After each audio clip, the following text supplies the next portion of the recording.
Hello guys, good evening. So for today's pagkain, hindi siya ulam kasi pagkain. For today's pagkain, ang dinner namin ay charan! Nilagang saging.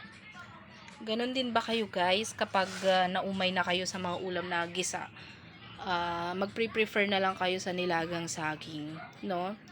Syempre kapag nilagang saging, less mantika, less ingredients, bawang, sibuyas, ganun, pag naumay ba kayo sa ulam.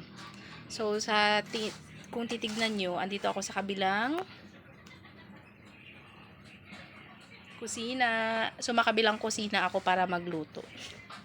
Kaya, ang gagawin natin ay huhugasan natin ang saging. So, ayan guys, tapos na natin siyang nahugasan. Hindi ko masyadong pinuno. Kung titingnan nyo, hindi siya puno. Ayan guys, tinakpan ko na siya kasi walang fit na takip. Isi-switch natin na ang gasol at ayan. So, ayan guys, hintay na lang natin siyang maluto at ipapartner natin siya sa kape. Very nice.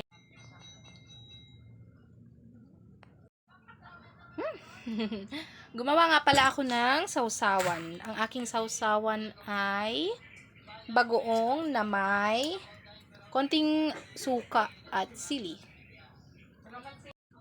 Alam nyo guys, ganyan talaga ang buhay probinsya, no?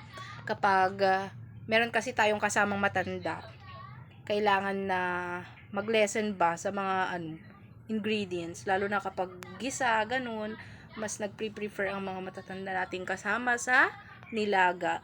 Minsan nga nilagang itlog, ganun. Ayaw naman ng mga bata yun. 'Di ba?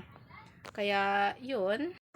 So, ayan guys, titignan natin at medyo kumukulo na siya. Kumukulo na. Ayan. Oops, mainit. Kumukulo na siya guys. So, hindi ko na siya ipapakita yung finished product at saka hindi ko na ipapakita yung pagkain ko. Kasi alam nyo na nakakahiya naman at baka magutom pa kayo yun lang. Bye! On budget pa rin naman. Bye!